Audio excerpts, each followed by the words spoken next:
started. Okay, so first thing is you need to put the bustier on the dress or corset on the dress form. Okay, the only way that you'll be able to see anything is if you get behind me. Okay, it would be if you actually place it like if you will be on the bodice, because this is the lining. So if you're touching your skin, that's why it looks inside out like that. Yourself will be the other side. Okay, so you have 1 inch seam allowance. Okay, so the only way to really know that you have 1 inch seam allowance is to actually get on the edges and you pin it at 1 inch. If you do this, which everybody does, you have absolutely no idea how much seam allowance you're catching. Okay, but if you're going to sew it, all your seams are the same way, right? So that's why you have to always pin your seam like this, your center back seam.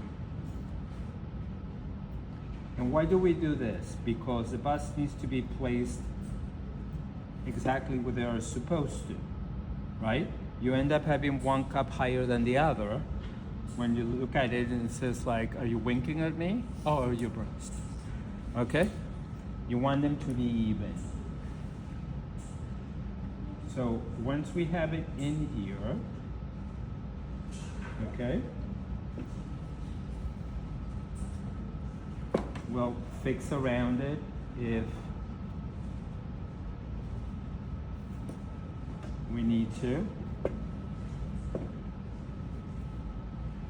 Okay, see, as far as fit, I'm already telling you this doesn't fit well because this should be hugging your chest. And these dress forms have this very hard muscle which women don't. You ladies have actually a gap right here in between your shoulder bone and your breast. Okay? So this is too far away. At this point, we're not fixing it. But when you draped it, this should have been fixed so it would look like this. Nothing in here and in here. And which you think you did it in there. When you redrape this, probably didn't check it. Okay? So we need to make sure that this is in place. Why is it pulling here? It's kind of weird. Okay, anyway. So you're gonna get the bust cups and you're gonna place them right here on top. You need to have at least, is it like that? This you need to fix because look, you have a curve here and you have a curve here. I think this one needs to be flipped. There's something weird going on in there. They're even. Something weird going on. I did it like 3 times. Huh? I did it like 3 times. I don't know anymore. It's not like this, like this. Okay, so your princess seam allowance should match because that's what your design is. And you need to have at least that 1/2 inch distance on the edge like we did on the boning, right? And you're gonna do the catch stitch, the same one that you did on the bottom of the skirt, remember? We did it in bulk. But when you do it, don't do your, what's it called? Your stitch tight. Make it loose. Because that way this has a little bit of movement, just in case, because the body needs to move. Okay?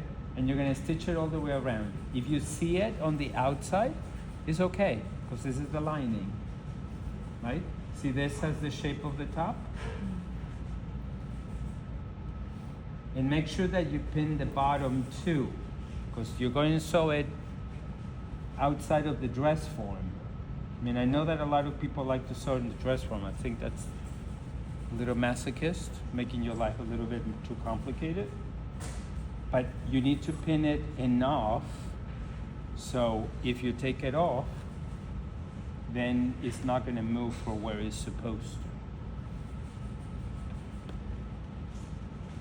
Right? See how this is curving down? That's where I was looking, something is going on. There's kind of like a curve here. Because when I put one on top of each other, one was more curved than the other. So maybe if we take this little tip off, But you shouldn't be cutting or shaping or anything. And then after that, we're gonna sew only the neckline. We're gonna do an under stitch on the neckline, not top stitching, because your design doesn't have top stitching, right? And then we're gonna close the rest. Okay, any questions? Okay, that's it.